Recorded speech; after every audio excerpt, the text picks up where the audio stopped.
Good afternoon, everybody. Tammy from Homesteading in the City with Tammy. Today we're in the kitchen and we are going to be making some salsa to can. If that is something that interests you, stick around. Okay, before we get started on making the salsa, I just wanted to take a few minutes to thank anybody that is watching my video. If you're new, appreciate you coming by. If you've been here from the beginning, I really appreciate you watching every video that I put out. If you have not subscribed to my YouTube channel, please consider doing so. It does benefit me by you subscribing to my YouTube channel. Let's get ready to make our salsa. Okay, so the supplies you need for today's video, of course, we're going to be using our ball canning book, and we are going to be using the salsa recipe, the zesty salsa recipe here. I will link it in the description. I'll take a screenshot of it and I'll link it in the description. I use this as a guide for how much ingredients I need for making a batch of salsa. I don't use it to a T because some of the ingredients we do not like, so I omit them. Some of it I lower the amount that's in there because we don't like the taste with that much in there.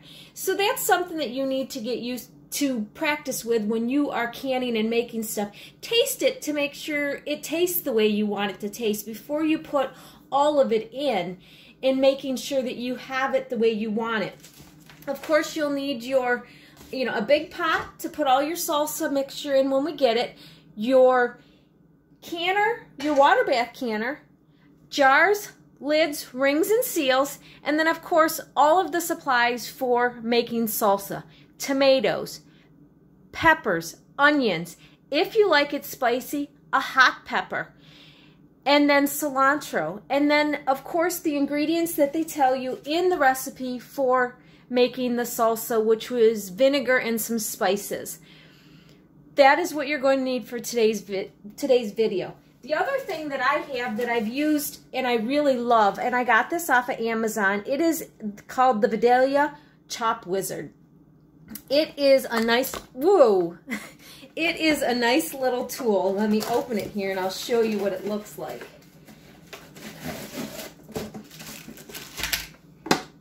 It is this, and you can put your produce right on there, these blades, and it'll cut. Now it has, this is a small version, and they also have where you get a large cut.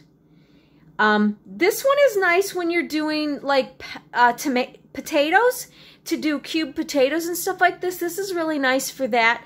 I like the small one for salsa because it gives you a nice small cut on all of your veggies, and they're all the same size.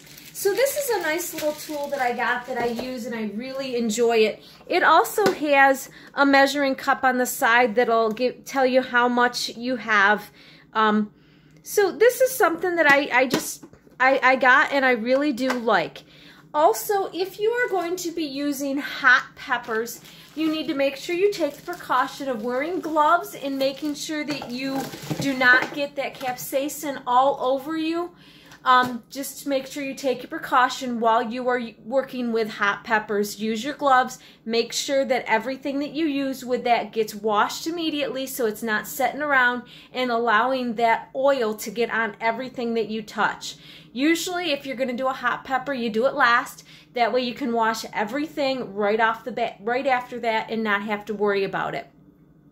Okay, so we're going to get started with getting everything ready for our salsa. I'm going to get the potatoes, the tomatoes and the peppers cut and the onions cut up, and then I will show you what I do with my chopper and how I do that.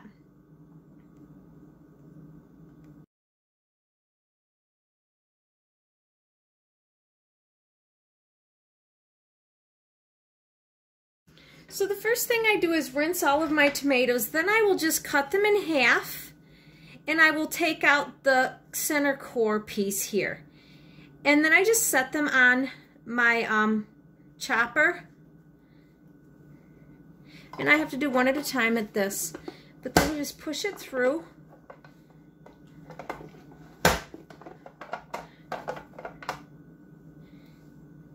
like that.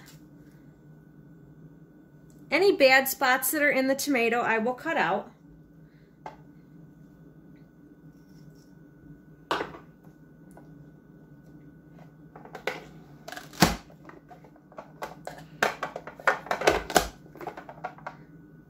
And this just pushes it all through, and then you have some, let me see. It just gets into small chunks like that, which makes it nice for making some salsa. So that's how I do all of that. I'll just get these all going, and then I just make sure that I measure it. This, even though it says that it's got a 2-cup measuring, I will pour it into my 4-cup when I get each one done, just so that I have a number of cups, because it tells me in the salsa recipe how many cups I need of diced tomatoes, how many cups of peppers and onions. So I will do each one separately, add it to my pot, and then go ahead and figure out what I need to do after that. So that's how my little chopper works. It's really nice. I will get everything going, and I will show you what it looks like when I'm done. I'll show you how nice it cuts up peppers when I do the peppers. So now peppers are just like the onions. I cut them into small pieces. It's just easier to get them to go through if they're not huge big chunks, because they tend to spread out a little bit. So I usually just, you know, cut them into big chunks that will easily fit in my thing, and I don't have a problem with them going through the chopper. And I do the same thing with the onions. Actually, the onions I will cut in slices, about a 1/2 inch thick slice, I think, or maybe a little bit less, maybe a 1/4 inch slice. And I will put the whole slice on there and put them through that way. That way everything is about the same size in diameter when I go to cook it. Once you have all the spices and everything in your salsa, you want to taste it just to make sure it has a good flavor before you put the vinegar in. This is where I differ from what the recipe calls for, because sometimes we want more salt, sometimes we want less salt, sometimes we want more garlic than what they call for. So this is where I'll taste it, see how hot it is, how spicy it is, and then I will add my vinegar that it tells me, and then start cooking it. That will end up cooking it down a little bit, but this will allow you to get a good taste of what your salsa is going to taste like. Now that you've tasted it and you know that you like it, then you can add in the vinegar. It's just 1.25 cups for this big pot. It's not a lot of vinegar. And then you can just stir it in, and then start bringing it to a boil to get it up to temp for canning purposes. Once you do all that, you are just going to do what you've been doing for canning and put it in your jars, put the seals and rings on them, add it to your water bath canner, and process it for the desired amount of time that it tells you in your canning book. I'm not going to go over all that with you. I just wanted to show you how to make salsa for canning, and then making sure that you cook it down. We'll cook it down, and I'll show you what it looks like before we put it into the jars. But I'm not going to go through the whole process of filling the jars, putting them in the canner. You guys have seen that. It's the same thing over and over again. I will link my other video in the description below so that you can watch that if you don't know how to do that. But other than that, this is pretty much it for making salsa. It's actually relatively easy. It makes a lot of salsa. I usually only have to make 1 batch of salsa a year for us for the season. So this will be my batch of salsa. The rest I will. So while this is heating up, you can also do the same procedure as you've done before. Get your canner ready. Get your sink full of, wash your glass, your jars. Get your sink full of hot water and let them sit in the hot water.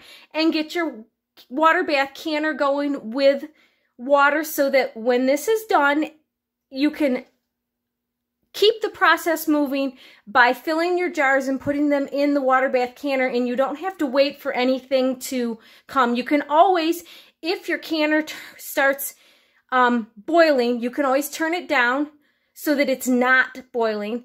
And you can always add more water to it. It'll cool it down and it'll start going back up. But you can always lower the temp on it so that it doesn't come to a rolling boil.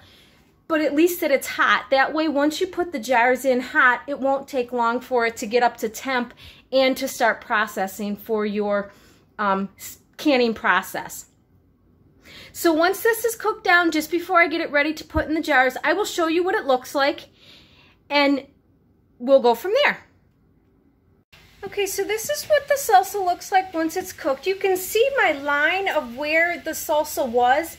So it cooked down quite a bit, got rid of quite a bit of moisture. I mean, there's still some liquid in there, but, and it's going to.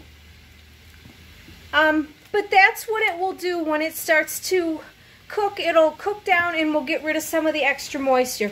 So now I'm just going to get it in my jars and then get it into the water bath canner so that it is done. I just wanted to show you what it looks like once it cooks down a little bit there. Well, everybody, that's it for today's video. Thanks for watching. I hope you learned something from today's video. If you have any comments, please put them down below. I'll be willing to answer any comments that you guys have. Hit the thumbs up button, the like button, the notification button. And if you have not subscribed, please consider doing so. It does benefit me by you subscribing to my YouTube channel. And as always, I will see you on the next one. Have a good day. Bye.